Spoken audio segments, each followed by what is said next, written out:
Bonjour tout le monde, bienvenue à ce nouvel épisode de Du Neuf et des Retours. On est le 26 janvier. Comme j'avais mentionné la semaine passée, je le faisais aujourd'hui, vendredi, parce que demain je suis absent. Je suis absent pour la fin de semaine. Donc je vais être en déplacement, je ne serai pas à Québec, fait que ça va être Guillaume, mon employé, qui va être là pour la fin de semaine. Mais je suis là aujourd'hui, là, toute la journée. Et donc, je faisais la vidéo de présentation des nouveautés. Je vais y aller du mieux que je peux. J'avais complètement oublié qu'il fallait que je fasse ça matin, donc j'ai pas regardé tant que ça les jeux en détail. Fait que on va y aller au mieux possible. Au moins, vous allez voir qu'est-ce qui est arrivé quand même. Puis je vais essayer de. Il y en a que je sais plus que d'autres. Il y en a que j'ai encore un petit peu de travail à faire là-dessus. On y va sans plus tarder. J'ai Coffee Rush qui est un petit jeu dans le fond que j'avais pas, je pense que j'avais oublié de précommander ou j'avais décidé de laisser passer finalement pour qui est sorti il y a 2 semaines théoriquement, mais j'ai oublié d'allumer ma petite lumière, ça va aller mieux. C'est ici, comme ça.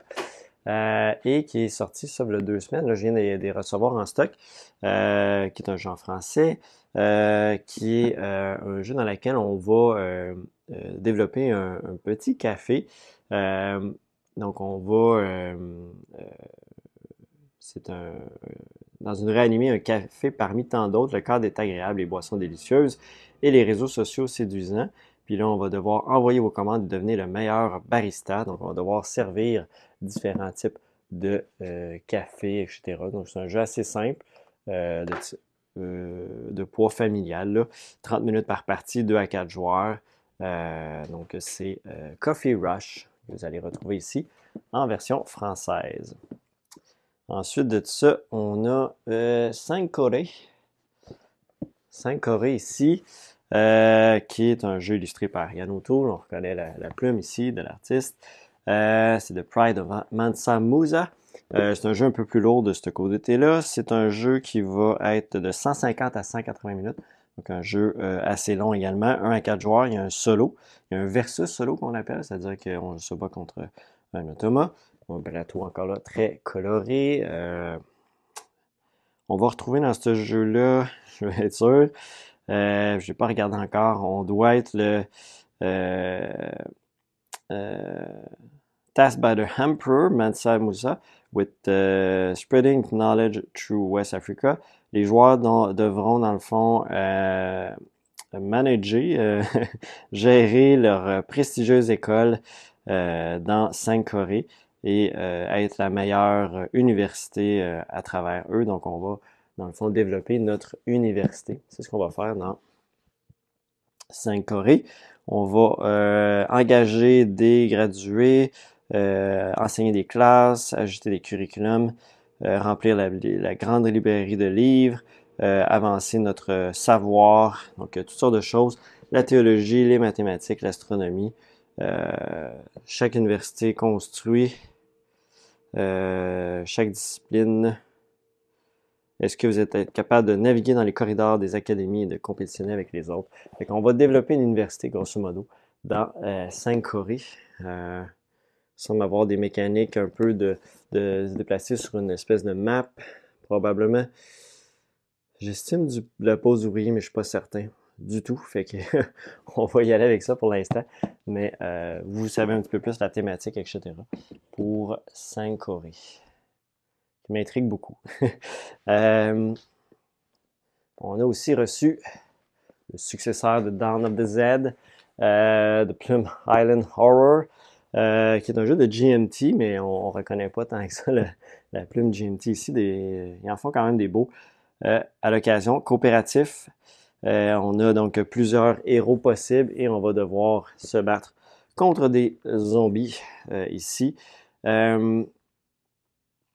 Donc, on est dans un jeu à 1 à 4 joueurs assez tactique, coopératif de style Tower Defense avec du gestion de main, du management. Et il y a 6 uniques factions qui représentent les groupes de la population de Plum Island. Chaque faction a ses forces et faiblesses. Donc, on est dans ce style de jeu-là. On parle ici de 1 à 4 joueurs, 45 minutes par joueur. C'est ça, 45 minutes par joueur. Voilà pour de Plum Horror, de Plum Island Horror ici,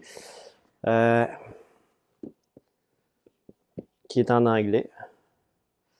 Ensuite de ça, on va avoir aussi, on a les nouvelles cartes d'extension, les cartes de fans pour Wingspan. Donc les cartes de fans qui sont en français. Donc c'est des cartes qu'on peut soit jouer, ajouter comme extension. On peut jouer aussi juste des parties avec ces cartes-là. On peut aussi décider de remplacer des cartes. Donc on peut faire un petit peu ce qu'on veut. Il y a 255 cartes. Il y a plus de 300 fans qui ont illustré les oiseaux favoris de leur jeu. Puis on a sélectionné 255 de styles variés. Je pense que ça reprend les mêmes cartes, je ne me trompe pas, mais je ne suis pas certain. C'est juste qu'avec des illustrations différentes. Vous trouverez dans ce fan un grand nombre des cartes d'oiseaux, mécaniques identiques à la version du jeu de base Wingspan et des extensions, pour acheter une nouvelle saveur à votre table de jeu. C'est un peu des cartes pour remplacer si vous aimez l'art de ces cartes-là, mais on peut aussi les ajouter. Ça va juste rajouter plus. Ça va changer les probabilités, par contre, si vous faites ça. À faire attention. Il faut être conscient de ça, vu que c'est les mêmes cartes, niveau mécanique. J'ai aussi le retour, là, je vais le mentionner tout de suite, de 20 Strong, avec, qui inclut le Solar Sentinel. Bon matin, David, qui inclut le Solar Sentinel à l'intérieur. On a aussi retour là, du Victorum également. Puis j'avais encore des Too Many Bones, là, les petits decks qu'on peut ajouter pour 20 Strong, comme vous voulez. C'est un joueur, 30-40 minutes. C'est de retour en stock. Ça fait partie quand même assez vite les premières boîtes qu'on a eues. J'ai reçu aussi, pour ceux peut-être qui l'attendaient, le Dune War for Arrakis, mais il était déjà tout vendu. Tout ce que j'avais en précommande était vendu. J'ai pas eu d'annulation. Fait que ça, malheureusement, j'en aurai pas d'autres. En tout cas, à moins d'avis contraire de Simon, j'aurais signalé l'intérêt, mais je vais voir si jamais il m'en propose d'autres. Je vais quand même ressonder l'intérêt à ce moment-là. S'il y en a qui veulent le all-in de luxe encore, si c'est possible. À ce moment-là, mais je serais surpris qu'il y ait des boutiques qui aient annulé. Il y a quand même une forte demande pour ce jeu-là en ce moment. Que je serais quand même assez surpris. Ensuite de ça, on a Apiari qui est arrivé dans sa version française. Donc, on a Apiari ici, qui est jeu de Stonemaier Game et édition Matago ici pour la version française. C'est un jeu dans lequel on va avoir, dans le fond, c'est un jeu de pose d'ouvriers avec des ouvriers qui vont augmenter de force tout au long de la partie. Il y a des bénéfices qu'on va gagner quand on va à certains endroits où ce que les autres sont déjà. On va développer notre espèce de ruche. Tout simplement, c'est un développement de tuiles plus de la pose d'ouvriers dans ce jeu-là. C'est 60 à 90 minutes, 1 à 5 joueurs.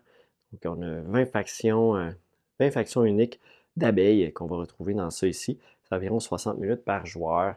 Donc, c'est Happy Harry qu'on retrouve ici. Ah, on a ça ici. On a Maple Valley. Maple Valley, on est dans la série des KTBG. L'éditeur KTBG, donc c'est la version anglaise, c'est Creature Comfort. Mais ici, c'est Maple Valley. C'est un 5 joueurs, 8 ans et plus, 60 minutes par partie. On a encore des petits animaux cute dans un monde cute. Ici, on est dans le Spring Festival. On va devoir assembler nos amis, aller faire soit de la randonnée, de la montagne, du paddler, fait que faire de la pagaie, pas de, du kayak, quelque chose comme ça. Faire toutes sortes d'activités. On va trouver des need to craft delightful favor. On va faire des pâtisseries aussi. OK. On va faire aussi de la pâtisserie. Fait qu'on fait des activités, on fait de la pâtisserie et on est festif avec tout ça. Donc, c'est dans ce style de jeu-là qu'on se retrouve. Donc, on va avoir des espèces de tâches à accomplir tout au long de la partie avec Maple Valley. Voilà ici. Ensuite de ça, on a For Glory. For Glory, qui est la Premium Edition, qui est un jeu de gladiateurs, de deck building.